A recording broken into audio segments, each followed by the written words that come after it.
Good morning, students, and we are continuing last class about the nutraceuticals, which we discussed about last class about the nutraceutical definitions and some of the classifications. And today we have a very interesting discussion regarding how nutraceuticals are supportive and applicable to various ailments. Especially we have taken today for a discussion regarding diabetic mellitus. You know very well, it's a big threat for human being, and also it's very common now became diabetic mellitus in India and as well as in the whole world. In India we can see everywhere, in every home, your family members, all we are having this common disease. So how to overcome this? By means of natural availability which have been given by God. There are many natural herbs and nutraceuticals which can be more useful for specifically for diabetic mellitus. It's an interesting discussion today. So we will just health benefits. There are various ailments. Today I have taken only diabetic mellitus. So, nutraceuticals and diabetes. Lifestyle, intervention and nutritional medicinal strategy are the primary determinants to prevent diabetic complications in pre-diabetic and high-risk individuals. A balanced nutritional management components like phenolic compounds,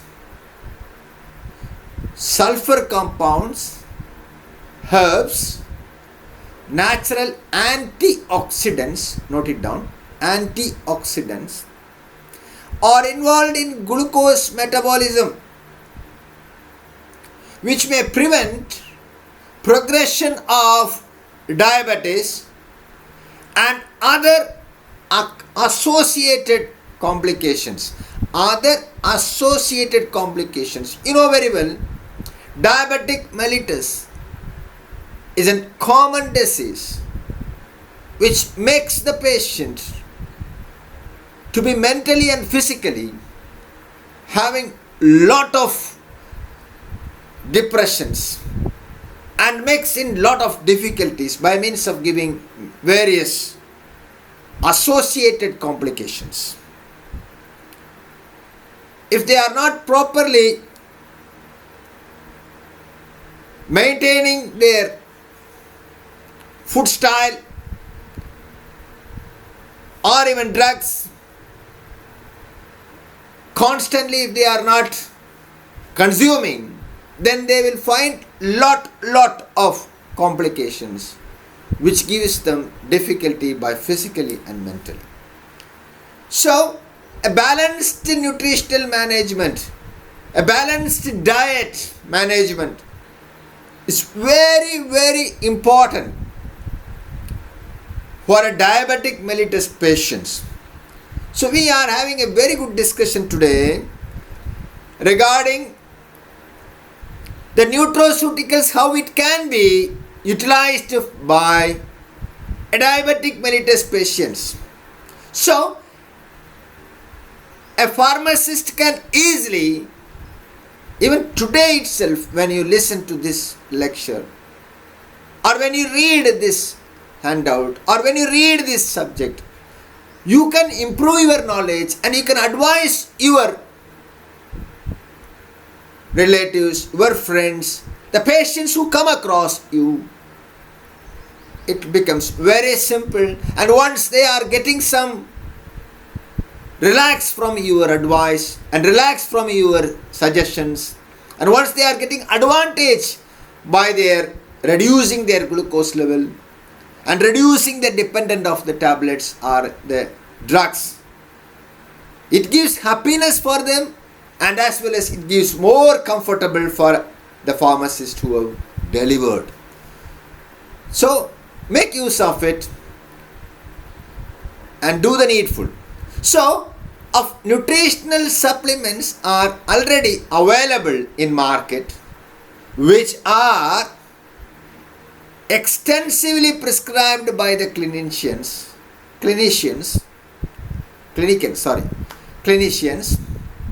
Example, L-carnitine, alpha lipoic acid, omega-3 fatty acids, berberine, chromium, soya, and phytoestrogens. And when we come to management of diabetic mellitus with nutraceuticals, we can use various classification which we have seen of nutraceuticals can be applied. So just given a picture like vitamins, polyphenols, spices, prebiotics, dietary fibers, probiotics, polyunsaturated fatty acids. These all are just a picture which has been given, small classification which can be utilized, which can be the nutraceuticals which can be utilized in this classification for diabetic mellitus patients.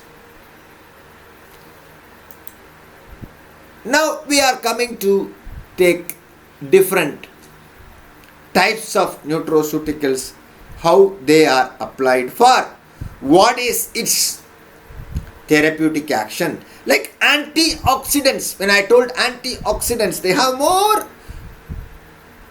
application in our body to prevent various chronic ailments like diabetic mellitus, cancer. So antioxidants of vitamins plays a major role for diabetic mellitus. Remember, vitamin C, ascorbic acid, is a chain breaking antioxidant. Scavenging, ROS, that means reactive oxygen species or species, reactive, ROS, that means antioxidants. So they are the species which get oxidants, they will stop them. This is ROS, savage. They are the possible savaging the species which is responsible for oxidation. So directly and prevent the propagation of chain reactions that would otherwise lead to a reduction in protein glycation. So in animal, vitamin C also reduce diabetes, induced sorbitol, accumulation and lipid peroxides in erythrocytes. So you see, I have just given ROS is not only in vitamin C fruits or in citrus fruits. What is this ROS? How can this ROS scavenging or the ROS scavenging are not only the vitamin C, NADPH, uric acid, vitamin A, including vitamin C, what we are discussing, vitamin E, glutathione, beta-carotene and polyphenols, etc. In these which are more powerful, these are, you can say, they are more powerful scavenger to ROS. Scavenger. They will restrict the ROS. That they will catch over. They will restrict the reactive oxygen species. They act as an antioxidant. So preventing and giving even immune power. It prevents in diabetic mellitus, prevents in cancer, development of proliferate, unwanted development of cell divisions. So it has more applications. Vitamin C, A, E. So we are talking about C for diabetic mellitus. Vitamin C daily 80 milligram per day partially replenishes vitamin C level in patients with type 2 diabetic mellitus. Calcium also, the next one, supplement which is needed, vitamin D. The role of habitual diet of diabetes or diabetes risk. Identified high calcium intake as protective.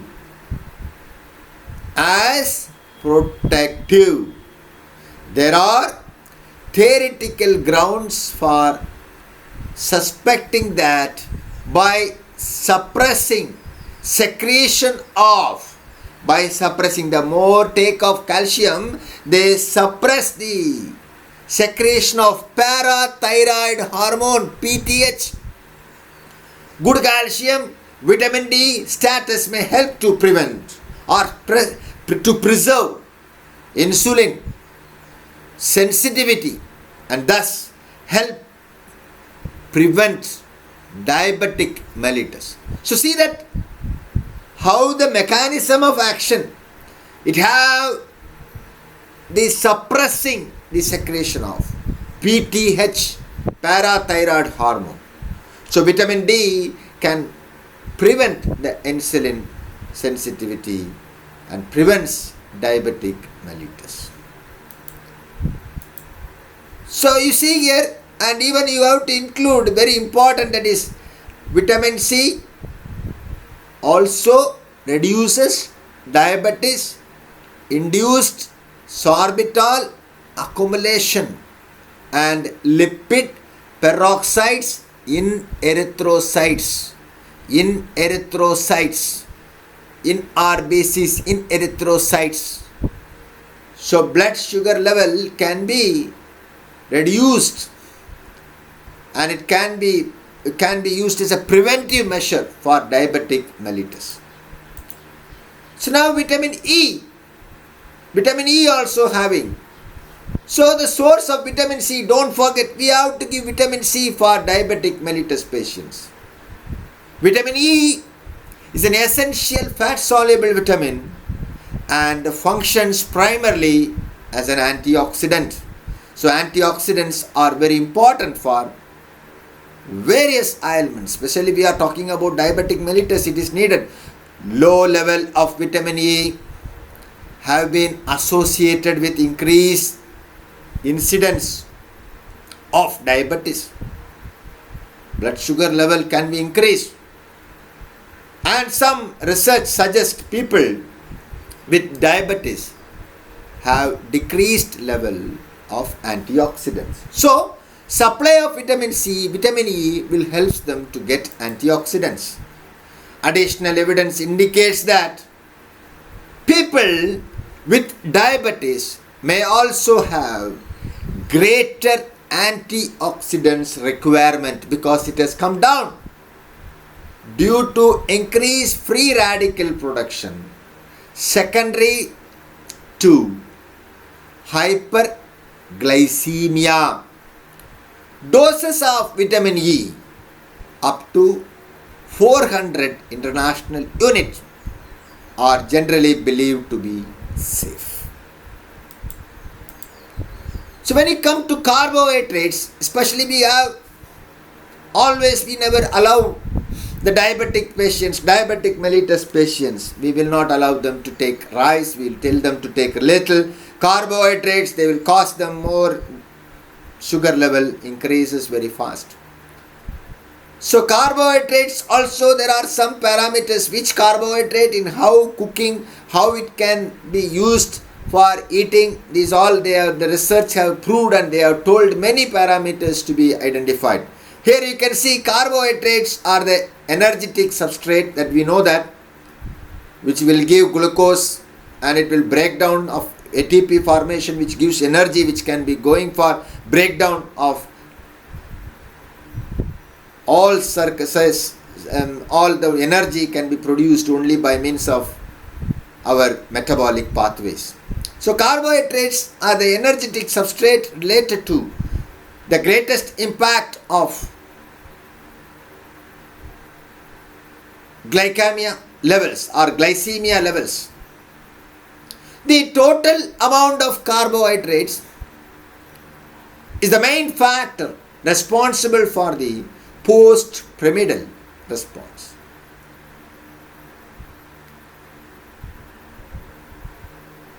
Post-prandial response. But there are other variables such as type of carbohydrate, richness in fibre, the way of cooking, degree of maturity, etc. They plays a major role for this carbohydrate intake. So how? So most scientific societies recommended the individualization of carbohydrate contribution, agreeing with the fact that the diet should provide carbohydrate in the form of fruits, cereals, pasta, legumes, vegetables and tubers, not like directly rice cooking. So they have found out, even this is on evidence they have found out in pasta, eating freshly cooked pasta caused a biggest rise in glucose level. Eating chilled pasta causes a slight low level in blood glucose. Unexpectedly they found out pasta that have been cooked and then chilled and then reheated caused the lowest rise in the blood glucose level. So by that they identified cooking plays a major role for using carbohydrate in any type of diabetic patients. So carbohydrate, it's not having direct impact for reducing blood glucose level, but it can be used how you are taking the intake of carbohydrate for a diabetic mellitus patient have to be controlled as what we are advised now at present situation. Our what we are doing that we have to continue, and the cooking and usage of the carbohydrate should be vary by means of research they have identified. Fats. Current recommendation of fat intake for the general population apply equally to the people with diabetics and normal. Reduce saturated fat to 10% or less of total energy intake, and cholesterol intake to 300 milligram per day or less. So research suggests monounsaturated fat such as canola, olive,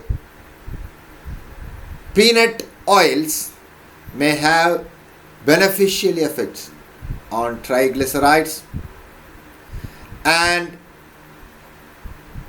glycemic control in some individuals with diabetes. But care must be taken to avoid weight gain. Omega-3 fatty acids found in fish such as salmon and mackerel may reduce serum triglycerides without impairing glycemic control. Fibre. Food rich in fiber, such as fruits and vegetables, are still recommended. Special mention is made of whole cereals. Although the protective effect of fibers against some chronic diseases is well established, the effectiveness of fibers in liquid and glycemic metabolism remains uncertain. For the general population, an intake of 26 grams per day and 28 grams per day is recommended for women and men respectively. There is no reason to increase the fiber dose in diabetic patients. Chromium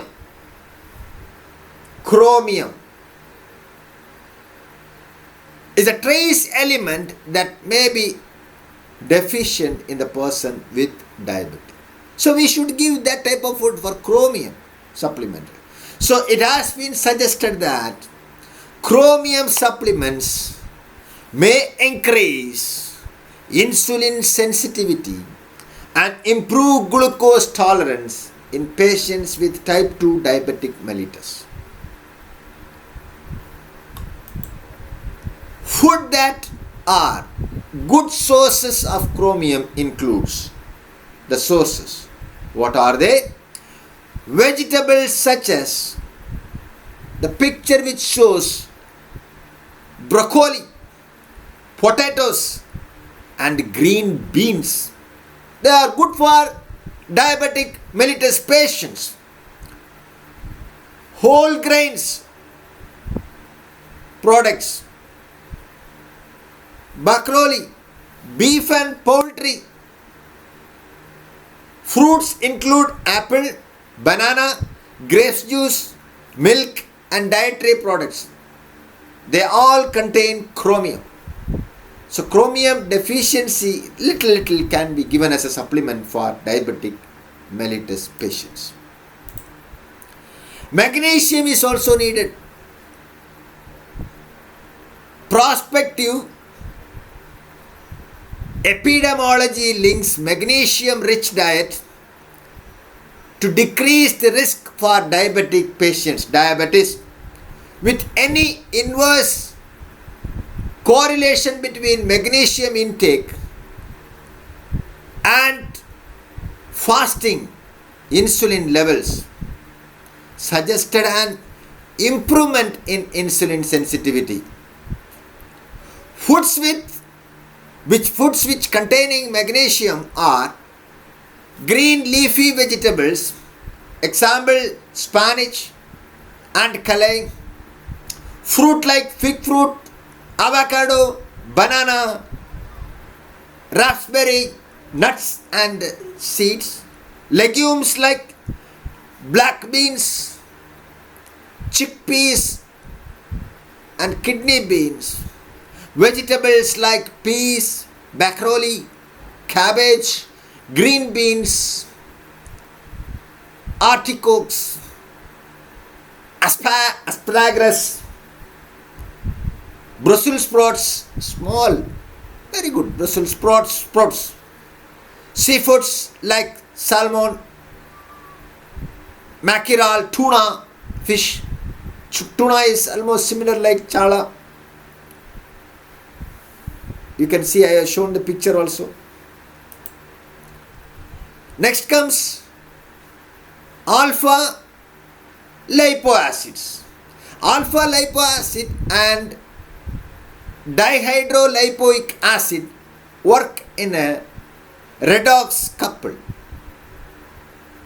An electron donating molecule and its oxidation form, and together have other antioxidant properties including chelating of transition metals and the regeneration of other antioxidants such as glutathione, vitamin C and vitamin E. Alpha lipoic acid has been shown to protect the retina against ischemia ripple function. You know that sometimes diabetic patients will be having this issue with the eye sides.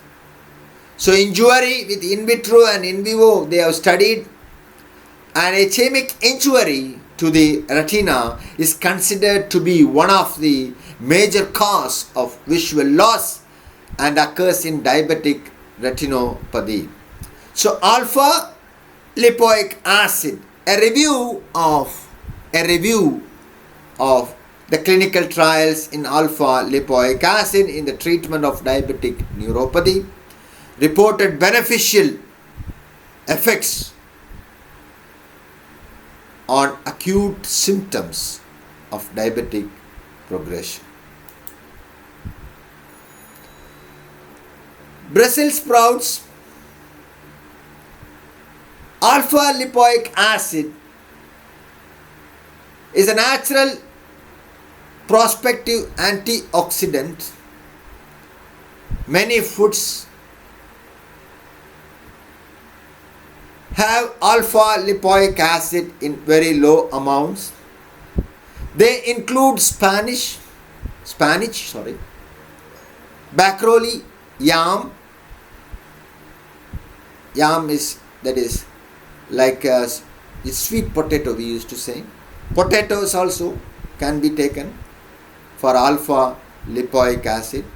Yeast, tomatoes, Brussels sprouts, greenish, small like cabbage, carrots, beets and rice bran, red meat, particularly organ meat like liver can be taken, is also a source of alpha lipoic acid. Brussels sprout, which I told you can see, this is the Brussels sprout. Small, like it's small, not like bigger one. Like, for example, it is not like cabbage, bigger one, but this small cabbage, you can say it's like small one. That is Brussels sprouts. Sweet potato, we know that it's available in our places more. And it's a mixture about sweet potato, beans and everything. I took a picture of all together, which gives alpha lipoic acid. And now vanadium is also one of the important micronutrient which is needed for patient with diabetic mellitus type 1 and type 2.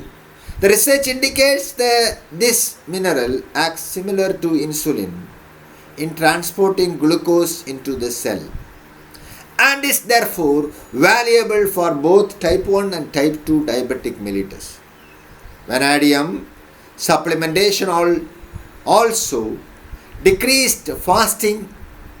When you give vanadium, it decreased fasting glucose levels, hemoglobin A1C level and cholesterol levels.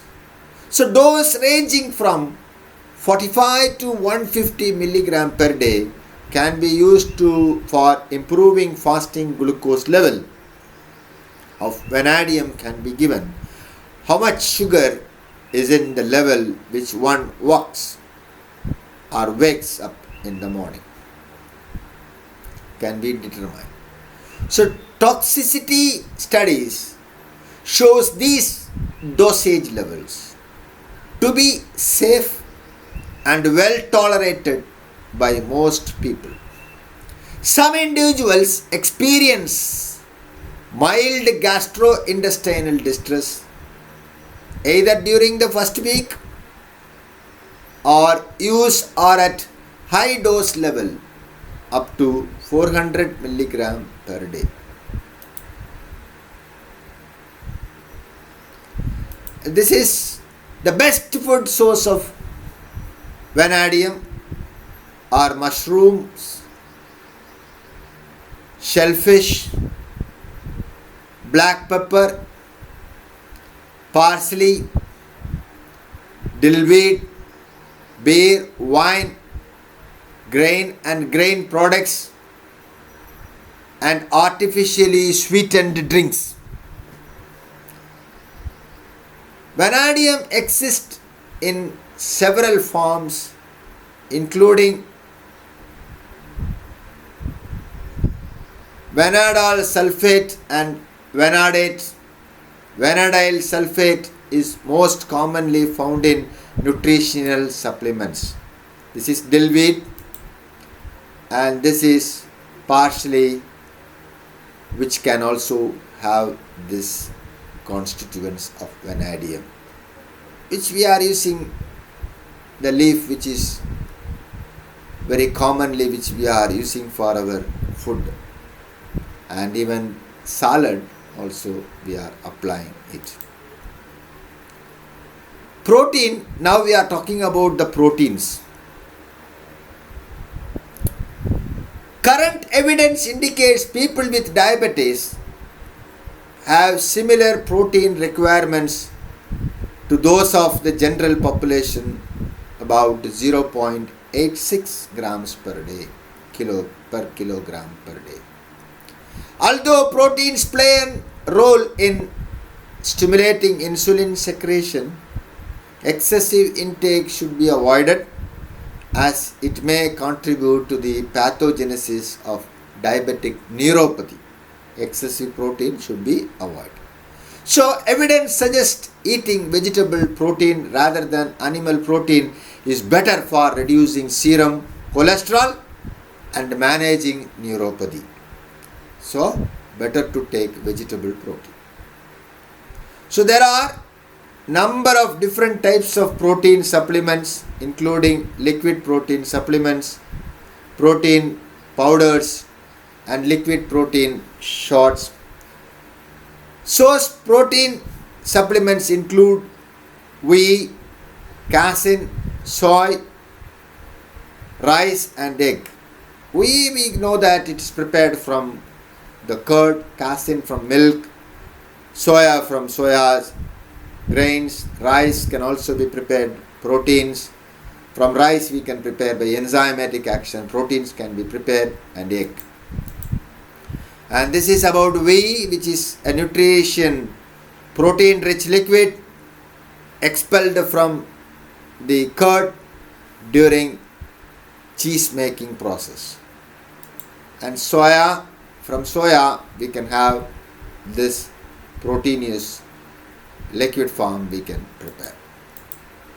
And because of rice, brown rice offers slightly more protein, brown rice, most rice protein supplements are derived from it. Rice protein powder is made by grinding up the rice grains and treating them with an enzyme that separates the starch carbohydrates from the protein. These rice proteins are also available in the market, which can be given for diabetic mellitus patients. Coenzyme Q10. Coenzyme Q10 is a promising nutritional intervention for insulin resistant. See, one by one I am telling about vitamins and vanadium, micronutrients, and we are coming to coenzyme Q10. So these all are some of the things which is commonly present in the normal food, so which can be supplied as a supplement for diabetic mellitus patients, which we can advise. Coenzyme Q10 is a promising nutritional intervention for the insulin resistant, at least among subjects with hypertension. Coenzyme Q10 at dose of 60 mg per day lowers glucose level and fasting insulin level, suggesting possible improved insulin resistance. Primary dietary sources for coenzyme Q10 include oily fishes such as salmon and tuna, organ meats such as liver, and whole grains. These all are some of the constituents. So you have to take, not only coenzyme Q10, it has vanadine. It has other vitamins also. So we can take these foods. We can advise for the patients for these foods. Whole grains. Liver. Most individuals obtain sufficient amount of coenzyme Q10 through a balanced diet by supplementation may be useful for individuals with particular health condition. So that's what we want to main. Coenzyme Q10 is also very, very important, and the source, as we have seen, it is in the fish source, oily fish source is available. And L-carnitine. When we talk about L-carnitine, is also a natural vitamin-like compound, beta hydroxy gamma trimethyl aminobutyrate, the chemical name, is an ubiquitous constituent present in ubiquitous constituent of mammalian plasma and tissues, mainly distributed among skeleton and cardiac muscles. So alpha carnitine is supplied through dietary sources, example meat, dairy products, and by biosynthesis from lysine and methionine. Supplementation studies have shown that L-carnitine promotes insulin sensitivity and has lipid lowering action. The role of L-carnitine mitigating oxidative stress and lipid accumulation in insulin sensitive skeletal muscle. In a well-characterized model of insulin resistance, the L-carnitine supplementation may have some benefit in patients suffering from insulin resistance.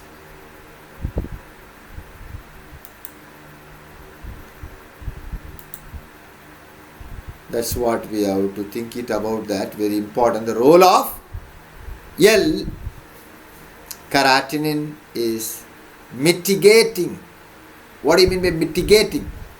Controls, reduces, mitigating oxidative stress, which is mitigating the oxidative stress and lipid accumulation in the insulin sensitivity skeletal muscles in a well characterized model of insulin resistance. That's what you have to write. Mitigating means controlling, reducing, pulling, stopping, any type of sense you can think.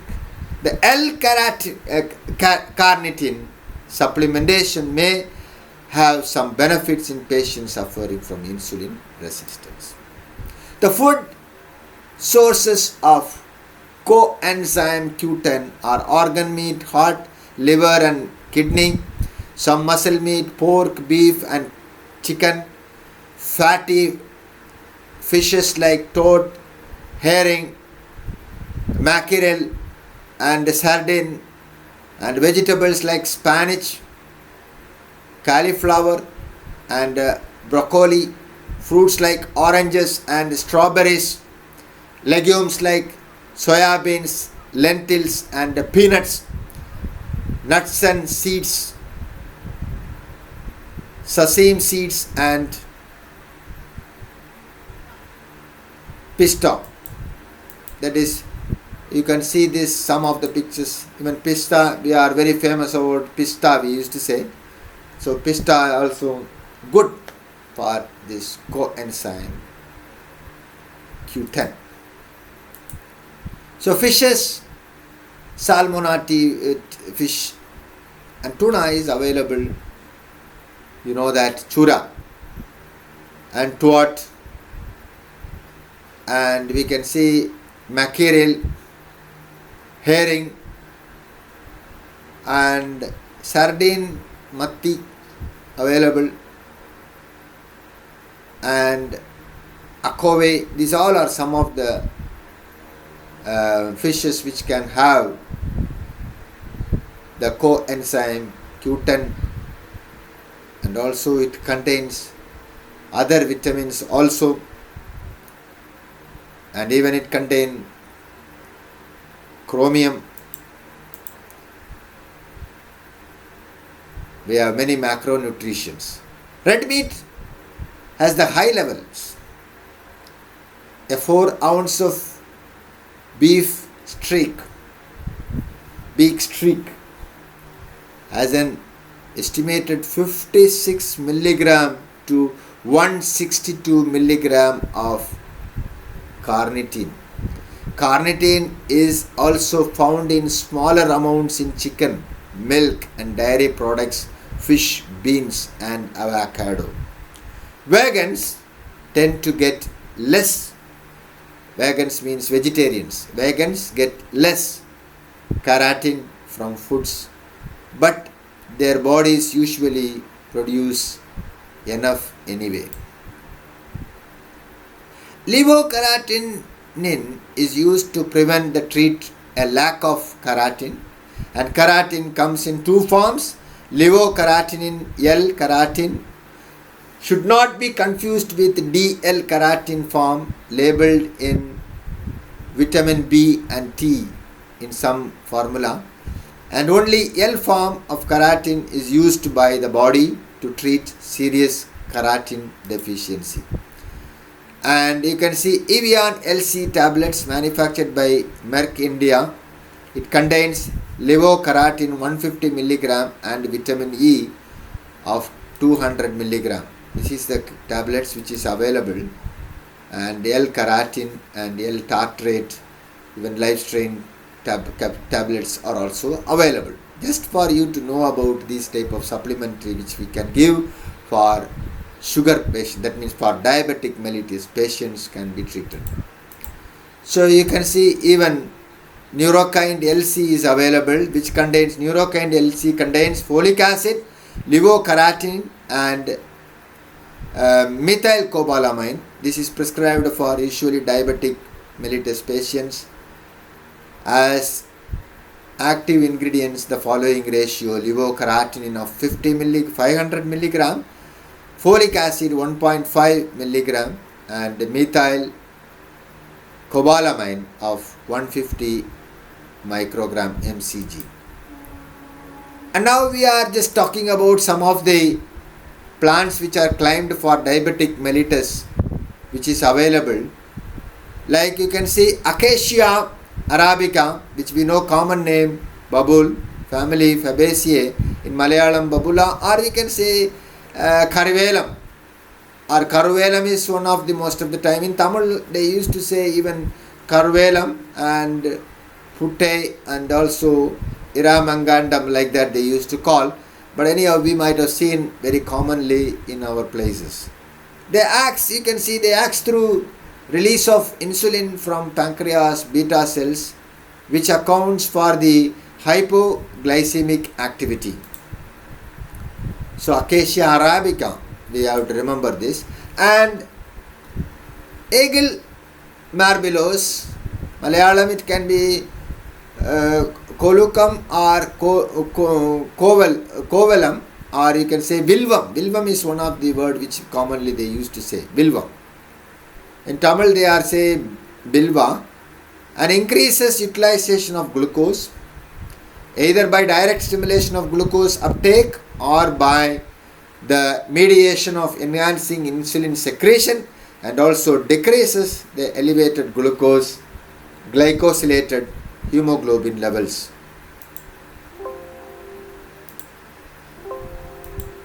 And if you see next one about 2, that means Allium sativum and Allium sipa, that means garlic and as well as onion. And if you see in onion, we are using for low blood sugar level and as a potent antioxidant activity, which may account for the hypoglycemic potential. Augustine 1973 they have identified.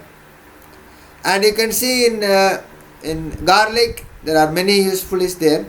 Strong antioxidant activity and rapid reactivity with thiol. It has thiol containing protein responsible for the hypoglycemic property. It was identified, research have been proved by means of Rabin Co. 1998. And when you come to the next herb like aloe vera, many species, but this species is Baum F, common name aloe, so that's why it is Aloeaceae family. Mainly maintains glucose homeostasis by controlling the carbohydrate metabolizing enzyme and stimulates insulin release from pancreatic beta cells. It was Ajimnor in 1990 have been identified, the researcher. Annona squamosa, common name is sugar apple. It's also, you can see custard apple, which is very commonly we have. This is good for the patients we can give. And lower blood glucose level. Sirvakar in 2004 he has identified. And if you see Artemisia, they are giving Artemisia having many other action also in anti-malarial also we can. Artemisia palens, common name is Davana. Compositae family inhibits glucose reabsorption and increase in the peripheral glucose utilization. Subramaniam in 1996 he has identified. And the neem you can see Asaticea indica is having many herbal use, many medicinal use. Inhibits action of epinephrine on glucose metabolism. Action of epinephrine glucose metabolism resulting in increasing utilization of peripheral glucose and it exhibit an hypoglycemic activity without altering the serum cholesterol, that is cortisol concentration. It's done by Choto Pandya in 1991 and Golap and Kar in 2004. And this is altogether the plants have been given a picture like neem, Artemisia, the custard apple, aloe vera, which we have given for you to know. And in anti-diabetic claim again we can add some more plants like Andrographis paniculata, which is called, and in Malayalam we can say it is Kakanjaram, or you can say Kairiyathu, and you can say Kalmag in Tamil, and also Andrographis paniculata niece, it's a picture, prevents glucose absorption from gut and has hypotriglyceridemic effect and antioxidant activity, which may be responsible for beneficial effect in diabetic state. Zhang in 2000 he has given the report. And you can see Biophytium sensitum. In Malayalam it is called Mukuti. You might have seen this plant. And in Tamil you can say Nilu Kurangi or Tintang Nali, and it stimulates pancreatic beta cells to release insulin. Puri in 1998. And beetroot you can see beta vulgaris lowers blood sugar level. Yoshikawa in 1993. And this is very common plant which we have Malayalam, we can say Kadugu, which we know, Kadugu also, Cherukadugu, Kadugu plant, easily to grows. It's good, that leaf is good, and also it increases the concentration of the hepatic glycogen and glycogenesis and suppressed the activity of glycogen. phosphorylase and gluconeogenic enzymes, leads to reduction in glycogenolysis and glyconeogenesis. Khan 1995, who have been research have been applied. And next plant you can see Acacia auriculata. Acacia, Cassia angustifolia. This is not Acacia. Cassia angustifolia we have already studied in the Senna, which is androgen glycoside, which we have come across. But this is Cassia acutifolia. The flowers are little and the leaf are little structure, little different, and so enhance the glyconeogenesis during diabetic and enhances utilization of glucose through increased glycolysis in addition to pronounced alpha glucoside inhibitory action, resulting in the significant and potent lowering blood glycemic response. It's Lada in 2003 and Abhisundra in 2004. Thank you for being with me and listening to this part. Next part we will see about the next ailment, especially I hope cardiovascular system, all these things, how the nutraceuticals are applied and various plants. We will discuss about the names and all these things. It will be helpful. Please try to use and gather more plants which is applied for, and you can have more references to give for any suggestions and giving more examples for the patients which you come across for you. Advices can be given. You can help them. Thank you. See you in the next class.